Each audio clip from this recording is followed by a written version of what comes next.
Okay, I'm gonna try that again because I was outside. Outside was not friendly today. So people are busy. It's a pretty day. They're outside doing things. And so I moved inside. Everything's a little crooked right now. There we go. But I'm here. And that's the whole point of growing gratitude is that, I need to make the space in my life to be able to really look at all the pieces and parts of my life that are important, right? And need to have balance. And so that is what growing gratitude is for. So if you were here a few minutes ago, I'm sorry I had to move inside, but here I am. If you're just catching this now, then don't worry about what I'm talking about and welcome to Growing Gratitude. My name is Becca Lori Hector, and I am here with this live stream every Sunday Eastern Time, 5:30 p.m. And I do this live stream as much for myself as I do it for everyone else. Everything looks crooked behind me. I'm just saying, my whole day looks crooked and feels crooked. Um, and I don't care because that's what life is like. Life is that crooked mess. And that's what living looks like is a crooked mess. And so, what is the point of growing gratitude? Well, the point of growing gratitude is support the people that are taking my course called Self Defined Living. It is a self study course for personal development for those of us who are late diagnosed autistics. If you've taken the course, you are welcome to be attending this live stream and continue your journey. If you're new to the course, welcome to the live stream. Group calls will be picking back up soon. And if you've not heard of any of it, welcome. Welcome to me, Becca Lori Hector, and what it is that I do and what it is that I'm looking to teach for other autistics out there who are also late diagnosed like myself. So here we are. Growing gratitude. What is the point of growing gratitude? Well, the point of growing gratitude is mostly to be modeling for you guys what I think is one of the most essential pieces of the work that I do in personal development for autistic adults. And that is trying our darndest to remain in a positive state and to not let the things out there, like all of the crooked messes, right, throw us off from everything else that we're doing, right? We need to take the time to sit back and look past all of the kind of the shuffle that happened during the week or the day, depending on how often you do it, and kind of figure out where were the glimmers in there. Where were the good things that happened? Because those are the things that motivate you to keep going next week, right? Those are the ones that keep you on the move. So, with that, I decided I'll come back with growing gratitude, and I want to do it live because I want you guys to be a part of this journey with me. I do my gratitudes every day. That's right. Every single day, at the end of every single day, I take 5 to 10 minutes by myself as I'm getting ready to go to bed for the night. And I kind of review my day in my head. And even if it's been a terrible, horrible, ugly day, right, there are definitely things that help me get through that day that I can sort of shine a light on. And what that does for me is it lets me go to bed with a different attitude than maybe I carried with me from the whole day. That when I'm going to sleep, I'm leaving that day behind with all of its negativity. And I'm just kind of taking with me to sleep the attitude that I want to wake up with, right? Does it work every time? No. Is it a guarantee? No. Do I sometimes also feel like it's bullshit? Absolutely. But it's a grounding practice as part of my day so that I don't carry the negativity with me and let it kind of add up. And so my hope is that by sharing one day a week with you guys and my gratitudes of sort of that whole week, the challenges that I faced, and then the things that got me through, that'll really show you that my life isn't this happy-go-luckiness that happens all the time. My life is as difficult as your life is, but there are ways that I do things in an effort to keep myself moving, in an effort to continue to live this really positive life that I'm living, where most of the time I'm really pretty happy where I wake up and I want to keep it that way. Right. And so my hope is I'll do that. And then also I encourage you guys to participate in the chat. Chat is open. You are welcome to share your gratitudes, your challenges, to comment on my challenges and my gratitudes in the chat. And please, by all means, take a few minutes and hop to the description of the video because you'll find links to my course, to my book, which is above my head, to the other version of my book, which is also out, and as well as my course, which is there, and the free presentation that you can watch to kind of get an introduction to it. Everything's down below. Feel free to take a look through there, and of course, follow me on social media if you'd like. But let's get into growing gratitude today. Let's start talking about the things that I was challenged with this week. I've had a week. I have had a big kind of transition in my life in terms of where we've been as a family. Antonio's decided to go back to work. As you guys, I left you off. We were leaving Colorado. We moved to Maine. We had sold our business, which was Antonio's job, right? He had really been running our coffee shack and taking care of all of that, and really got himself to almost a state of really being unwell from doing all of it. And it was one of the reasons that we decided to kind of pick up and move, and things weren't working out there, right? So what we did was we got ourselves in order when we moved, and we spent this last few years where I've been the sole income provider. It's been really challenging. It's a big pressure to put on myself.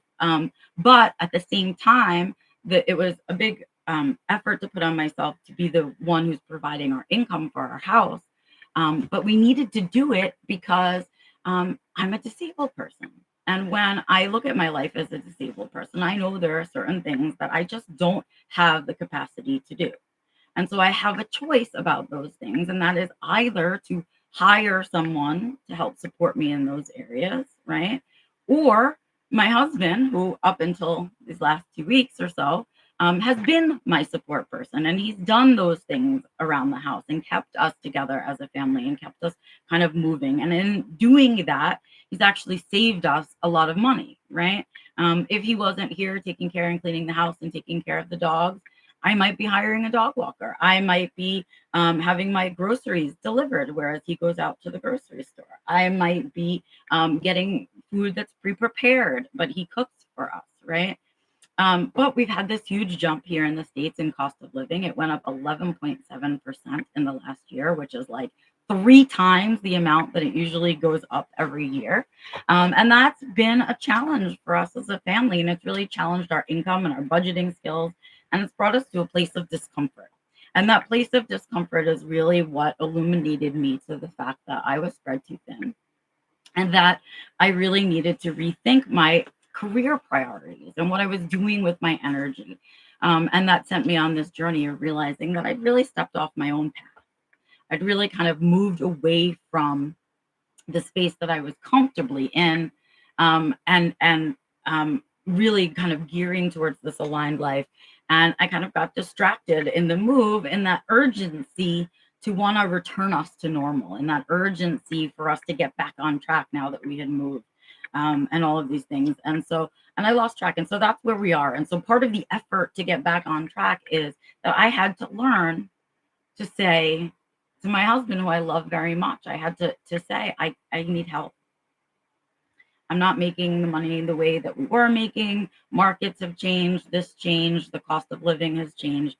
And I need help. I can't carry that burden anymore. And asking for that help was really, really difficult for me. I was raised by a single mom. I was raised truly on the concept of independence, right? And that I should be able to do everything all by myself and be a strong, independent woman. But the truth is, and you know that I believe this because I talk about it all the time. So if you follow me anywhere else, I truly believe that interdependence is the way forward, that we all rely on each other in one way, shape, or form, right? For something, whether we're disabled or not. And that independence is this really bold lie that we've all been sold, right? And so if that's truly my thinking, I had to realize that I needed to ask for help. And that's kind of what started us in this journey, which brings me back to doing gratitude every week with you guys, right? Because it's part of remembering that even when it's really hard, I can lean on the things that make it not easy, but make it survivable, that make it doable, right? And so, yeah, this week that was our challenge. We've been transitioning back into 2 of us being employed.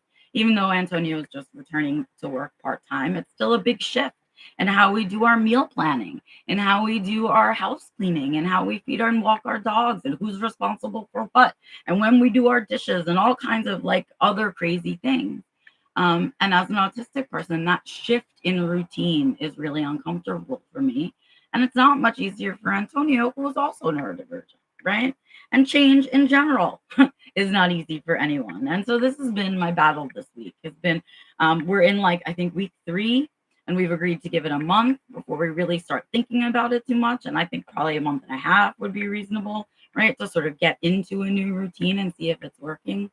But we're sort of just in the thick of it right now, in that discomfort, right? And I'm really, I talk a lot about being comfortable, in getting comfortable being uncomfortable. Because I really think that as we grow and change, what we're doing is forcing ourselves to go into these transitions, which by themselves are just already uncomfortable. So I'm right in the thick of it now, you guys. I'm in the thick of the discomfort around this transition, right? So I'm feeling really tired. We had a kind of crazy weather week this week. We had a big tropical storm go through, and that made me kind of struggle physically as well. I have been going through a really stressful period in work for the last 6 months, so I'm still kind of tired, really, from that, I have to say.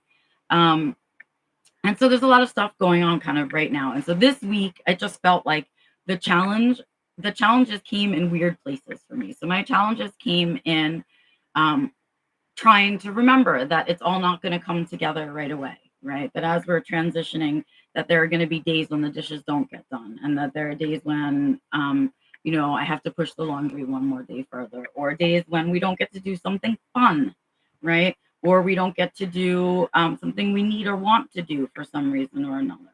And more importantly, I think more than anything else is this underlying lesson that I think we need as a household around rest, that there's no shame in rest and that kind of thing. And so my challenges came in very much so in this idea of needing rest this week and not being able to find comfort in the rest that I was able to get. And so that was my challenge. And the thing that I'm grateful for is coming to this realization of understanding that I no longer know how to truly rest. And that it comes for me from a place of trauma. And I want to just tie that together for you guys. So I'm just going to tie it together really fast because I spent my whole life on alert. I spent my whole life in fight, flight, survival mode, however you want to phrase it. And because of that, whenever I sit still, I feel guilty. I also found out this week, as I was left alone for the first time in a really long time, when Antonio returned to work, and I didn't have anything that I had to do. In fact, it was my day off, and I had to rest. That was what my job was for the day. And what I found was that I couldn't relax. I found this underlying anxiety, these little blippy panic moments. And what I tied them to after spending the whole day like this was that I felt like I was going to get caught. I felt like I was going to get caught resting and I was going to get in trouble. I don't know who I was going to get in trouble with because I'm a grown adult, but I realized that my whole body, when I stop to rest, and even as much as I need it, if I'm not going to sleep and I'm just sitting still and letting myself read for fun or be on the internet for the joy of it or play a game on my phone, that it triggers this anxiety for me. So my gratitude is for that little journey, for understanding that I really have some deep-seated trauma around productivity and around sitting still and rest and earning rest that I still have to do some work around. And so I'm grateful for figuring that out this week. I'm also grateful this week for figuring out a little bit further what kind of triggers some of my physical health issues. And what's interesting is I'm noticing just how disordered my eating patterns are. That there are things that I don't allow myself to eat because growing up as a child, I was always chubby. And I had a family that was very judgmental about people being chubby and not wearing the right clothes or doing the right things in their bodies and all of that stuff. And so there were a lot of foods that, a lot of that both my grandmother and my mother would sort of limit me on. And what I find the irony around that is, of course, we learn new things about foods as we're moving on. And 2 years after they tell us, that we should be eating low fat, they'll say no, but you should eat good fats, but then you shouldn't eat this food, and then you should eat this food, and it all kind of cycles through, right? And we've all kind of, especially me, I've lost track of what I innately need, what my body needs, and what it's asking for. And as someone with POTS, right, my body is craving salt all the time. Naturally, it wants to fix itself. It wants to increase my blood volume so that it doesn't have to work as hard to get blood to my brain, right? And so my body will crave salt. But as a child, salty foods were limited to me. So even though they made me feel good and I was struggling with something that was physical back then, I was denied those salty foods because I was told they would make me fat, right? So I struggled with this whole thing. How do I take care of myself? How do I not worry about drinking too much sugar, or eating too much fat, or taking too much salt, or all of these things, right? And so I'm trying in that space, and I'm glad this week that I got a little bit closer to figuring out how to make that transition. And I've been changing my diet, which has been a challenge. And this week it felt easier. This week the change in foods felt less like a burden and more like a routine. And I'm grateful for that. And then I think, I suppose, my last gratitude of this week is one that I really, it's a big general one. And it's one that gets me through a lot of things. And that is, I absolutely live in the most beautiful place in the world. And so when things are getting difficult and painful for me, the fact that I can just really barefooted and in my pajamas walk out into the woods and disappear if I want to. A lot of ticks out there. I generally don't do that, and I don't advise you doing that in New England. But I do go out in my backyard that way, and that is the freedom to sit in that. In fact, last night I sat outside and I was reading the end of a really good book. I was home alone. Antonio was at work, and the temperature outside was perfect. I couldn't feel the air, if that makes sense. It wasn't cold, it wasn't hot, it wasn't humid, it wasn't too dry. It was just perfect. And the breeze was blowing at this really, where it didn't feel like wind that I needed to duck, but just a breeze, keeping the air flowing. And in that moment, I just thought about how lucky I was to have made the choice to make this big move that has made me so exhausted to get where I am today, because today I get to sit in my backyard and it's perfect. And I can hear my little creek and all of those things. And hopefully next week I'll be able to take you guys out there for Growing Gratitude outside, so you can hear the creek. Maybe I'll try to get some video of that for you guys. But just being able to sit out there and enjoy that. And so having that moment where I could really just be at peace with this choice that I had made, regardless of how tired I'm feeling from the move still to this day, right? That we're still trying to truly settle into our new space. And that's where I'm at this week. And I think when I think about my gratitudes, that I want to share with you kind of my little closing statement. And this is what I genuinely, I say these things to myself. At the end of every day, I do my gratitudes. And after I laugh at my foibles of the day and I think about the things that got me through them, I remind myself that I'm truly grateful for the opportunities that come to me each day, right? You're presented with new opportunities every single day. And if you pay attention and you stay in the now, you can use as many of those opportunities as come your way. You can see the open doors. Your hands are open and ready to take what's new and next, right? And that's how I want to be every single day. I want to come at every single day that way. So I am grateful for the opportunities that presented themselves to me today, like doing another Growing Gratitude with you guys, like spending an afternoon with my husband at home, like our potential kayak after we are done here in Growing Gratitude, if we go and do that. And just the time that we've spent together today. He was off, I was off. And the fact that we are both working now means that time is even more special. And then I say to myself, grateful for the opportunities that came my way today. And I am grateful for the opportunities that are coming my way tomorrow. I don't even know what they are yet, right? But I know they're going to be there, and I'm going to show up ready for them. I'm going to show up again with my hands open and my mind open, right? And prepared and hopefully energized and ready for the opportunities that present themselves tomorrow. And then I remind myself it is my job to only do two things: to take care of my meat suit, and to take care of my headspace. And if I can do those two things while staying in the here and the now, I'm doing the best I can. That is living. That is the thriving, right? Is taking care of those things. And so I leave you with those thoughts. I ask, if you want to share now, we can take a few minutes and have gratitude shared in the chat. I would love to see them. Because I love hearing your gratitudes, and I love hearing what's going on in your life. And if you're not comfortable doing that yet, that's okay. You can always share them with me via email or reach out to me via social media, or you can come back next week and be ready. But what I hope I did for you today is just model how important it is to sort of look back on your week and take stock of, even though it was an incredibly hard week, which this week was one for me, I had lots of really important takeaways. And that's what it is that you need to remember. And with that, I say to you guys, I hope you have a great week coming up. I hope you do lots of amazing things. Hope you take advantage of all the opportunities that come your way in the week coming up, and that you remember the things that you are grateful for along the way. I will see you guys next Sunday.